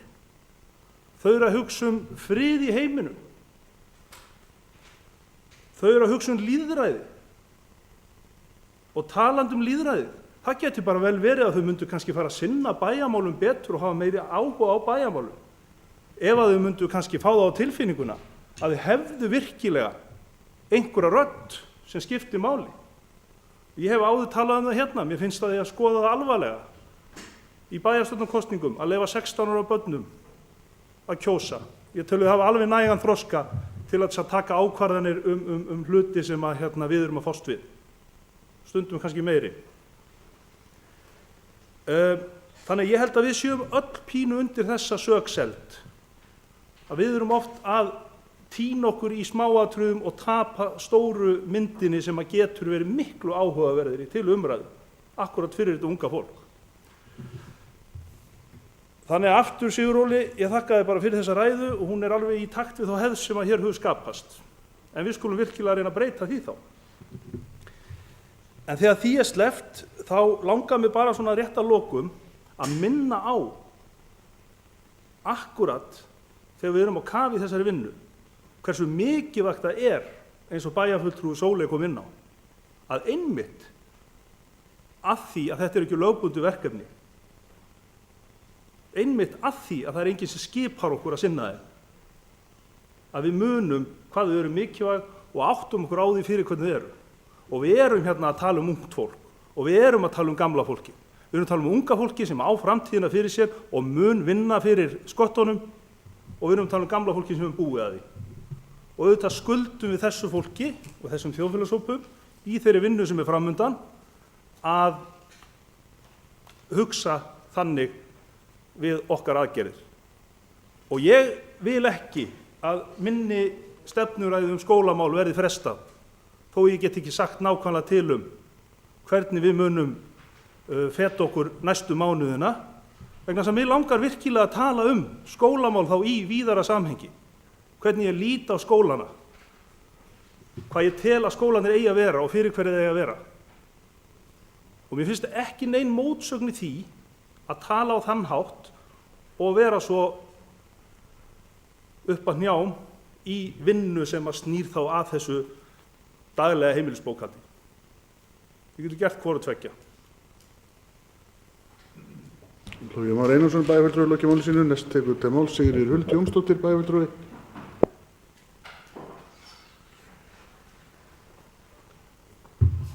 Forseti, ágætu bæjarfulltrúar, ég kem nú hér upp til þess að svara bæjarfulltrúa Sóley.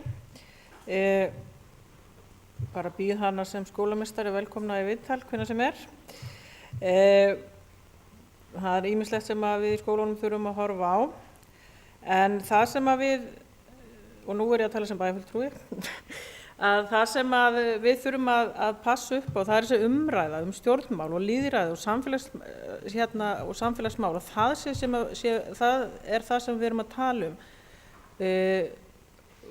flokkar og stjórnmálaskoðanir er svo annað, og það er það sem að ég held að bæði foreldrar og skólakerfið eigi að horfa á. Það er það að upplýsa ungt fólk það hver eru okkar réttindur og skyldur, hvað er jafnrétti, hvað þýðir jafnrétti. Sumir segja þetta jafnréttiskjaftæði. Ég meina, rannsóknir sýna að jafnrétti og vitundum jafnrétti hafi dalað hjá ungu fólki. Þetta er mjög dapurt. En það er mjög mikilvægt að þegar ég er að tala lýðræðislegar umræður og umræður samfélagsleg mál, þá er það ekkert endilega út frá stjórnmálaskoðunum eða flokkum. Við gerum þeim betur kleift, ungu fólki betur kleift, eða bara fólki almennt, að taka svo afstöðu þegar að við göngum til kosninga út frá þeirri vissu sem við höfum og þeirri fræðslu sem við höfum fengið það hvað skiptir máli í samfélaginu mínu, hvað skiptir máli fyrir mig og hvað get ég lagt fram og hvernig get ég haft áhrif. Og þetta að við séum vel upplýst okkar réttindi og skyldur í samfélaginu. Takk fyrir. Sigríður Huld Jónsdóttir bæjarfulltrúi lokið máli sínu. Næst tekur máls Ingibjörg Ólöf Ísaksen bæjarfulltrúi. Forseti, ágætu bæjarfulltrúar, ég vil byrja líkt og flestir hérna í dag á því að þakka Sigurólaf fyrir ágætis ræðu hérna áðan. Ég vildi aðeins koma upp og svara umræðinni varðandi ungmennaráð. Ég svo heppin að fá að starfa með ungu fólki í EFR-sveit, bæði í félagsmiðstöðinni og svo ég starfsmaður ungmennaráðs í sveitinni. Ráðið þar skipað af vissum einstaklingum úr ungmennasambandinu, skólanum og fleiri stöðum í sveitinni og skipað bara virkilega flottu fólki. Það mælst til þess að sveitafélög hafi ungmennaráð á sínum snærum. Það kemur hvergi fram hvort að nefndin eigi verið ólaunuð eða launuð og það bara undir sveitarfélögum komið hvernig þau ákveða hverju sinni. En varðandi starf ungmennaráðs, þá kölluðum við ungmennaráð inn til okkar íþróttaráð fyrir ekkert svo löngu síðan. Kölluðum þá fund og ræddum ýmis málefni varðandi stefnu íþróttaráðs, hvert við vildum fara, hvernig úthlutunarreglur til dæmis varðandi frístundastyrk væru og hvernig þau hvernig þeirra sýn væri á þessar úthlutunarreglur. Og það skemmst frá því að segja að þetta fólk bara virkilega vel gert, þau eru klár, skynsum og buðu fram krafta sína og vilja koma því á framfæri til nefnda að þau séu kölluð oftar inn. Þau vilja láta rödd sína heyrast. Og ég held að við í nefndunum ættum að taka þetta til okkar og koma þessu til okkar nefndar fólks líka, þessum skilabóðum, að kalla ungmennaráð oftar inn. Og við hér í bæjarstjórn líka, jafnvel. Af hverju bjóðum við þeim ekki einu svona ári, höfum það fast að þau komi hingað á fundi einu svona ári.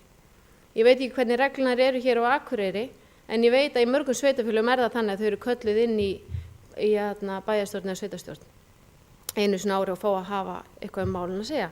Og svo líka var spurning hvort að nefndi vilji hreinlega fá þau líka inn því að það eru margir fundir í fjárhagsáætlunarvinnunni að kalla þau inn líka þar og heyra þeirra skoðanir.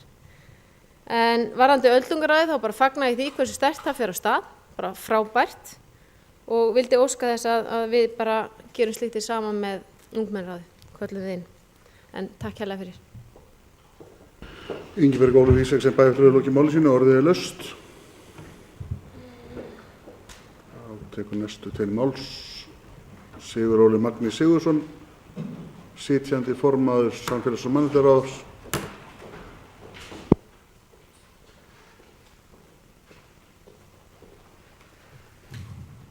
Forseti, ágætu bæjarfulltrúar. Þetta akkúrat umræðan sem maður vonaðist eftir og akkúrat pælingarnar að vera hérna í beinni útsendingu og að lítið ráð eins og Samfélags- og mannréttindaráð fái loksins sviðið og ég bara ótrúlega sáttur við það umræður sem hafa skapist hér í dag. Fólk hafi kynnt sér efnin og komið vel undirbúið. Ég skal glaður samt koma aftur þegar vinnu aðgerðarhópsins lokið og vera með jafnvel enn eina ræðuna. En ég vil þó meina að hafa ákveðin stefna samt komið fram í ræðinu hjá mér áðan, eins og til dæmis með þá vinnu sem er framundan reksturinn, samnýtingu húsnæðis. Síðan höfum við verið að, sem kom ekki fram, verið að skoða ýmsar hugmyndir styrkveitingar. Við okkur langar, og það var ekkert launungarmál í meirihlutasamkomulaginu, að efla forvarnarstörf, efla félagsstarf aldraðra, en þessi verkefni hafa einfaldlega eins og með forvarnarstarfið og þessi 2 stöðugildi hafa verið þurft að setja þau á ís. Svo ég reyni nú að svara því sem ég náði að punkta hjá mér, ég lendi illa í því að ég skrifa alveg hræðilega illa. Hvað málefni aldraðra varðar, að þá málþingi sem var í nóvember, það var virkilega gott málþing og niðurstöðurnar sem verða kynntar von bráðar að þær breyttu svolítið hugsunarhættinum hjá ráðum. Við fórum með einhverja fyrirframgefna hugmynd inn í þetta málþing, áttum samræðuna við gríðarlegan fjölda notenda og starfsfólk og þetta pínu breytti því þeirri vinnu sem við vorum komin í og við erum ennþá svolítið í stefnumótandi vinnu hvað málefni aldraðra varðar, framtíðarsýnin okkar þar og eins og gefur að skilja hún komin svolítið fara að hægjast á henni vegna aðgerðarhópsins og eins og kom fram að þá erum við í samningsviðræðum við félag aldraðra. Samningsviðræðurnar eru á svona viðkvæmu stigi eins og en við förum með ákveðin grundvallar prinsip þangað inn hver við viljum ná fram og hvort sem að fólk vilji túlka valdeflingu þannig að það séu aðrir að taka við okkar starfi eða hvort sem að við séum að gefa því tækifæri til að hafa meirum að segja við sína þjónustu, að þá hafa aldrei fengið til dæmis á málþinginu kynningu á hvað valdefling væri og við höfum fengið kynningu á ráðinu á hvað valdefling væri og okkur langar til þess að hafa það í forgrunni í þessum samningsviðræðum við félag aldraðra. Ungmennaráðið, þau hafa meira verið að funda óformlega. Það vissulega rétt að kannski áhugi ungmenna við erfitt kannski með að virkja krakka til að vera í ráðinu. Þau eru hins vegar töluvert mikið upp í Rósenborg og að vinna með félags- og forvarnafulltrúunum, félagsmála og forvarnafulltrúunum. Þau vilja svona okkar tilfinning að þeir sem að starfa með þeim og fólkin sem að starfa með þeim í Rósenborg, okkar tilfinning að þau vilji vera pínu sér á báti.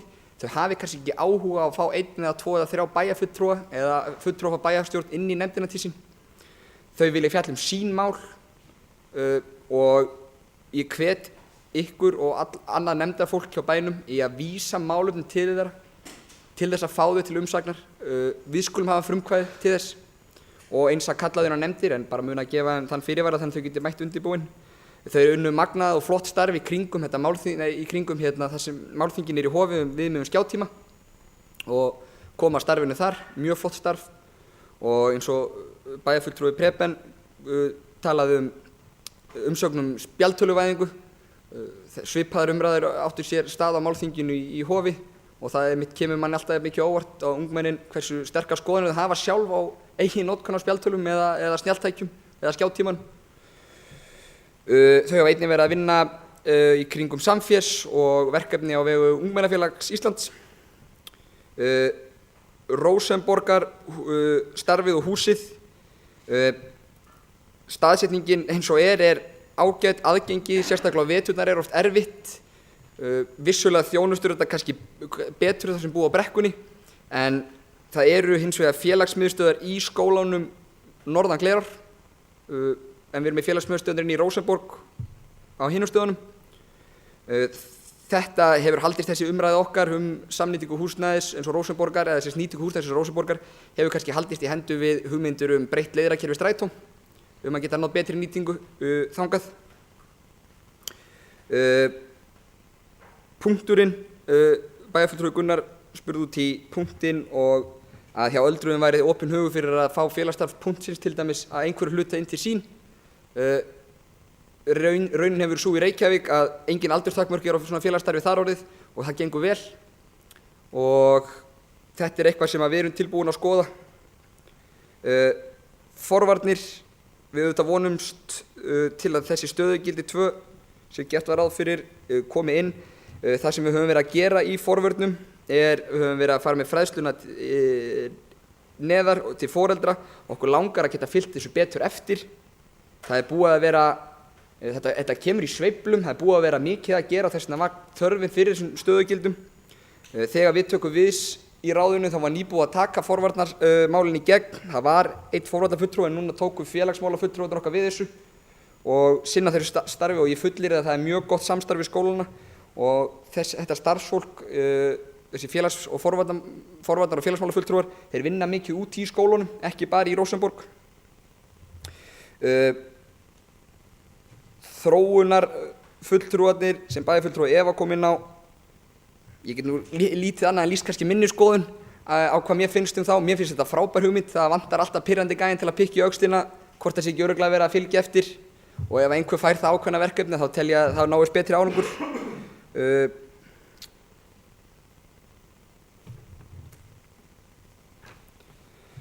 Fjölmenningarráð sem bæjarfulltrúi Sóley spurði út í, það eru 2 sem starfa fyrir fjölmenningarráð. Það gengur mjög erfiðlega að fá fleiri til að starfa og þau vinna magnastarf, þau 2 sem vinna við fjölmenningarráði. Fundir þeir eru fremur óformlegir og eru þau frekar tengiliðir við eins og Alþjóðastofu og fleiri til að koma að starfi fjölmenningarráðs. Aðgerðaráætlun viðbrögð við kynbundnu ofbeldi á höndum og ábyrgð velferðarráðs en það stendur inn í jafnréttisáætlun sem samþykkt var hér í bæjarstjórn og hún á að liggja fyrir haustið 2016. Samstarf okkar við aðrar deildir mjög gott. Við erum með skólasmiðuna, við erum með samstarf við barnavernd, við erum með samstarf við fjölskyldudeild og skóladeild. Einnig höfum við samstarf við búsetudeild félagsstarf fatlaðra unglinga. Framkvæmdadeildin sér sumarstörfin en við fræðum þar. Ég vona ég hafi náð að svara sem flestu. Bara takk fyrir mig. Sigurður Óli Magni Sigurðsson, sittandi formaður, hefur lokið máli sínu, orðið er laust. Þá segjum við þessum lið lokið. Þá tekum við 8. liður í útsendri dagskrá, skýrsla bæjarstjóra. Eiríkur Björn Björgvinsson, bæjarstjóri, tekur til máls.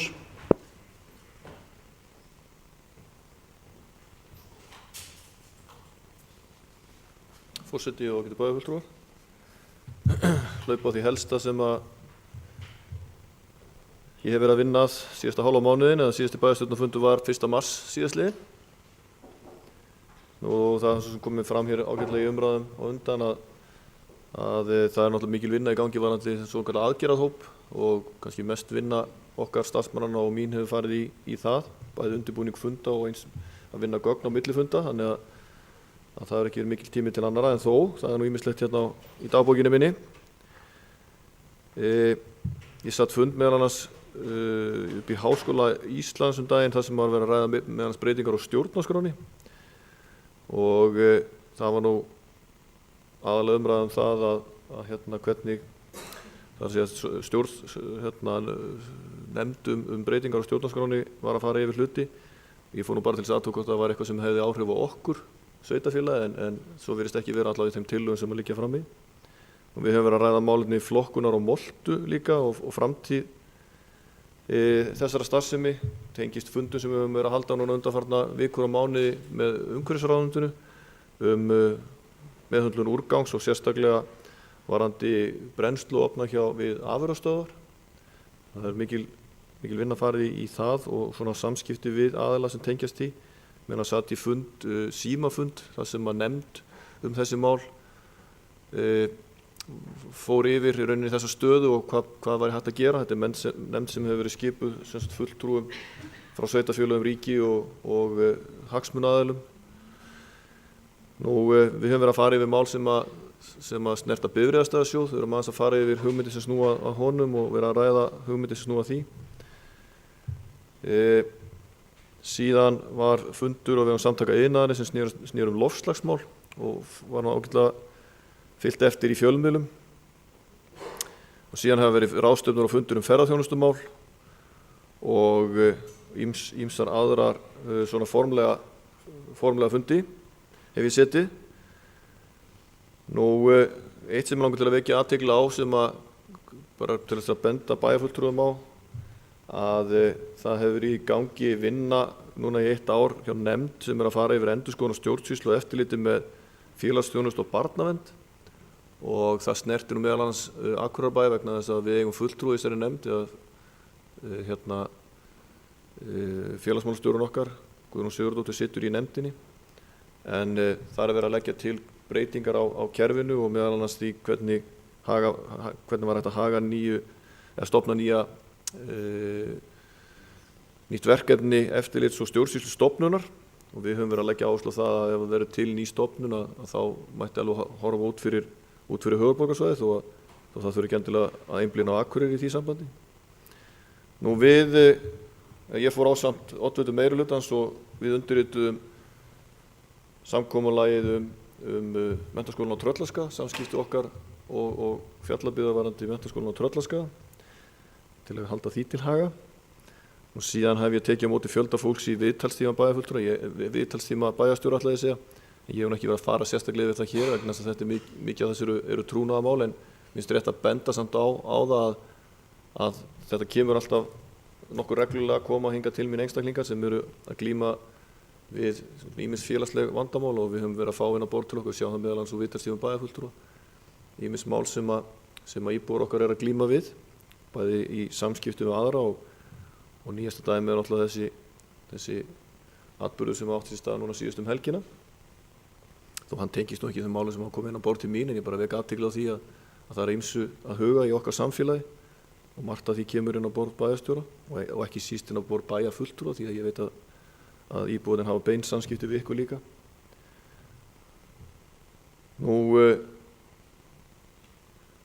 Við sátum íbúafund í Hrísi líka í síðustu viku, mjög fjölsóttur og þar voru fulltrúar bæjarins líka á fundinum, þessi bæjarfulltrúar, og við vonandi fáum góðar upplýsingar síðar og góða samantekt af þeim fundi það hvernig við ætlum að vinna áfram með því að efla byggðin í Hrísi. Þetta tengist verkefninu brothættar byggðir og síðan þessi hefðbundnu stjórnarfundir hjá lífeyrissjóðnum í síðustu viku og aðrir fundir sem ég ætlum ekki að fara að þreyta ykkur með að fara yfir hér. Og síðan er farin af stað undirbúningur að nýju aðalskipulagi og það hefur verið í kynningu og bara benda íbúum að það fylgjast vel með og eins bæjarfulltrúar líka vera virkir í fundum og kynningafundum sem að snúa að aðalskipulagi, því að við erum mikið spurð út í svona þróunar en við erum alltaf ekki komin að stað. Þetta er, eins og ég ítreka það, þetta er undirbúningur að nýju aðalskipulagi. Og svo kom hér fram í máli bæjarfulltrúa áðan að við áttum fund í dag meðal annars með Landsneti vegna Blöndulínu 3 og vonandi að það fara að svona skýrast en frekar þau mál snúa að raforkuflutningum hérna inn á svæði. Og ég er bara búin að hlaupa svona á þessu allra helsta eins og ég geri oft hérna í pontu.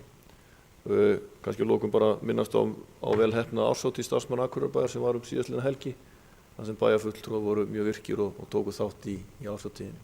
Takk hérlega. Eiríkur Björn Björgvinsson bæjarstjóri hefur lokið máli sínu. Þá í lokin vil ég vekja athygli á eftirtöldum fundargerðum.